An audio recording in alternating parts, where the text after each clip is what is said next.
This was posted by Mr. Kitten Mittens at dicegoblin.blog. Recently, I've been really interested in classless RPGs. I'm working on a quite extensive system that I'm currently playtesting, but in the meantime, I've got a pretty lightweight take that I made in preparation for a Star Wars campaign I'm running. Design notes. I primarily designed this for a Star Wars campaign, but I've phrased everything as neutral as possible. Besides the ace and technician, I feel like every career is fully usable in any other setting, fantasy or otherwise. My campaign thingy will run in Cairn, so all characters are equally capable at combat. This means you can be a diplomat and still kick ass. On the downside, everyone dies just as easily. Each career counts as a skill in the trifecta of time, gear, skill. The player explains why their career would count. Each career has example questions. These are questions the player can ask the GM at any time. They are things the player might not know, but the character definitely would. The GM is encouraged to create opportunities based on these questions, but there's no need to always say yes. An assassin might ask, how can I make this murder look like an accident? It's valid to answer, you can't. You shot him in the face repeatedly. Wah, wah. I'd say pick 2 careers at the start of the game. I've tried to phrase everything as prompts/hooks. A mercenary may ask, what is the weak point in the enemy fortification? The answer could be, the rooftop ventilation shafts are a structural weak spot.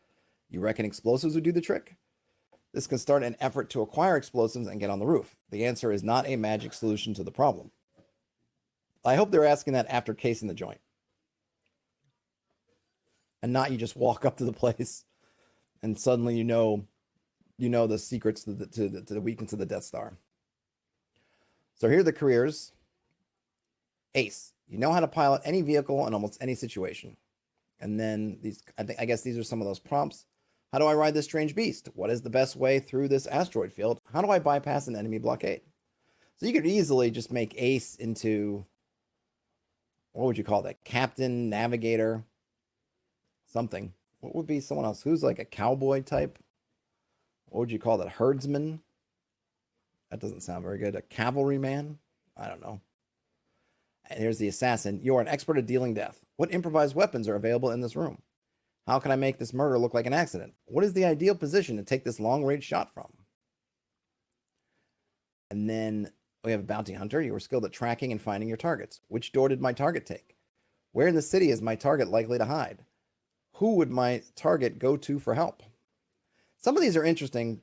There's definitely a story game aspect to these, because a lot of these is, I fall into the camp of, this is where it's kind of up to your players. Yes, these are things that theoretically I am playing a bounty hunter. And so, this, I guess, maybe I'm trying to say this, and I'm making no sense at all. In a modern game, I think a lot of folks come into this is what my character would know. So I should know it. Well, I'm playing a wizard with 18 intelligence, so he's a genius. Shouldn't they know X, Y, or Z? And some things, I get it. I do get that. But for a lot of these things that are the practical meat of the adventure, I'm not someone who in my games, that's not how I adjudicate things. Certainly not in the OSR space. My point of view is part of this game is you, player, are putting your brain in their brain a la Quantum Leap.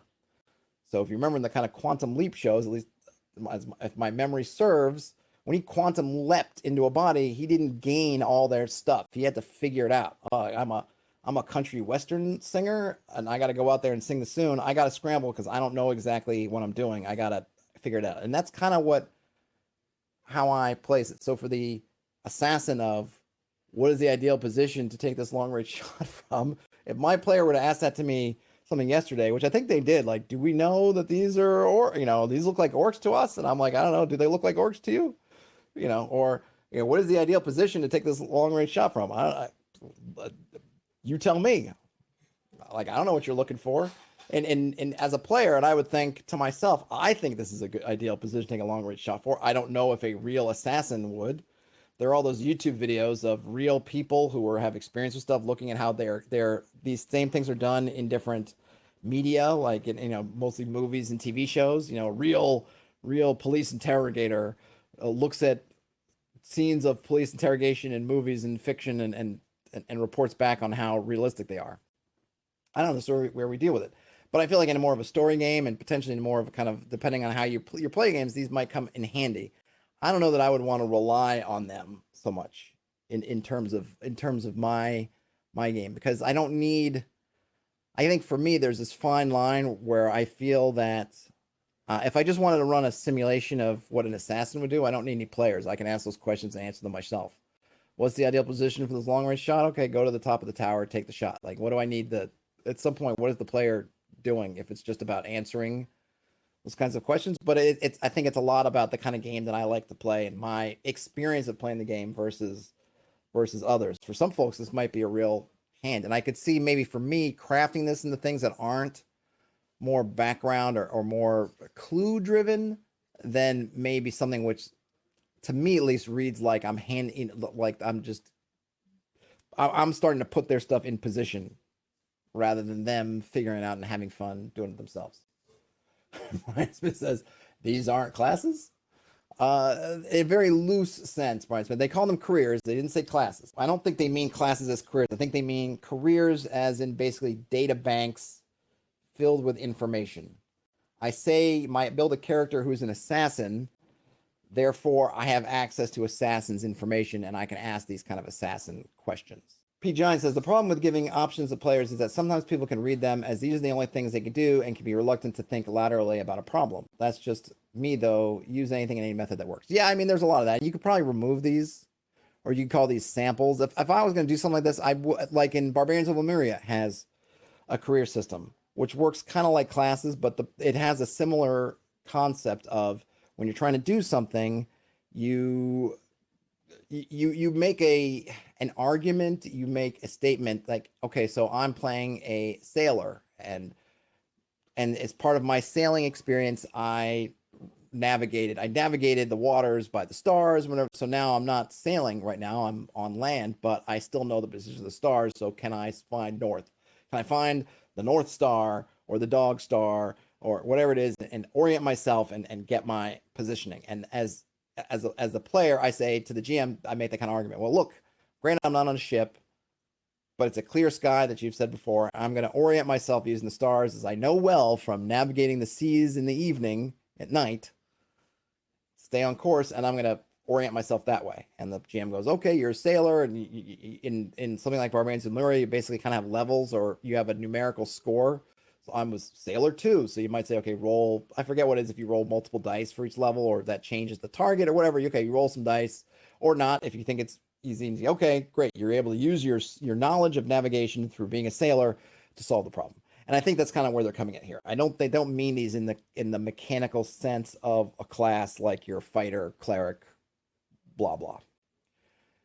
P. Giant says they'd use the careers just without the examples. Yeah, I might pull out the examples because I don't want them. Some of them I just don't. They're just not my style. That's just a style thing for me.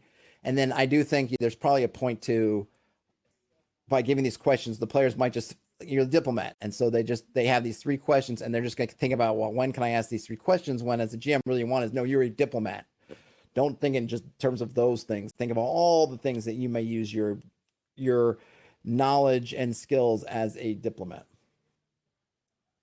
Brian Smith says, maybe something like you just get an extra die to add once per session if you justify having some obscure knowledge from your past or something. I mean, there's a lot. Yes, there's a lot of different ways you can do it.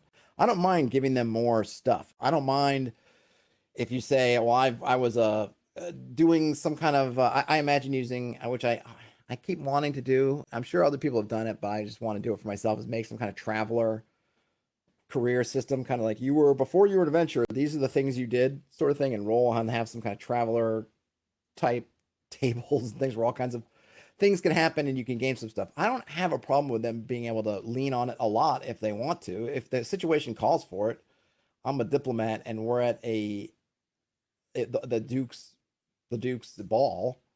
So I'm going to lean on my diplomat skills for the whole evening because, they're pertinent for the whole evening. I'm fine with that. I don't necessarily feel like, well, I need to limit it to once a game day. I just don't want it to turn into, I'm in the Duke's ball. All right. What would, who would I need to talk to for results? And then I just start pointing them around. No, I want them to poke around. Who's here? Okay. You see the Duke and you see the Viscount and you see a couple of minor princes and you see the thing of the church. And then the player to think, okay, so we're trying to get in this with that. maybe I would understand the question. They said, hey, do I think that these minor princes would know something about this person's disappearance, let's say? And then I might say, well, they might, because of this other thing. If I feel like that's something that maybe the player doesn't know, or something about where they wouldn't know the familial lineage of these different characters around, but I know it, but they're diplomat, it's kind of their thing to know. So that might be one where it's more of a clue thing, where it's like, yeah, those princes might know something about that. But they asked that particular question. They didn't say, just in the whole realm of possibilities, who has the thing that I need? And then they're just got a golden arrow pointing that way. It's more like that. But I don't necessarily think that I would feel the need to limit it. But, your game, your rules, your style, it's, it's just different sorts of play, right? And I'll just breeze through some of these. We get, let's see, commander, diplomat, explorer, medic, mercenary, smuggler, soldier, spy, technician. I could definitely see adding these. I usually start with in my game where your characters tend to be pretty young, so they don't have a lot of things to lean on. They're going from being, though of course in the Middle Ages you start things young, but if you're only between, say, 15 and 18, somewhere in there, you maybe have done one thing, whatever your family did, presumably, or maybe you were just beginning your career as a squire, or you were a third apprentice or something. So you don't have a ton of knowledge, but if you wanted to have a system, I think, where you might start a little later in life, you could tell somebody, hey, you could pick one career or maybe two careers, and then maybe you pay a price or something to have, and then that gives you just some knowledge and things you can use. You could have a lot of fun with it. I just wouldn't want, I think for me anyway, in my game, I don't want this to become the main way of interfacing with the world. Maybe the kind of game they're playing, that's what a lot of it's going to be, is this kind of what I feel like is more of a story gamey sort of thing. But, to each their own, but it's a cool thing. Credit to, who posted this? Credit to Lars. Thanks, Lars.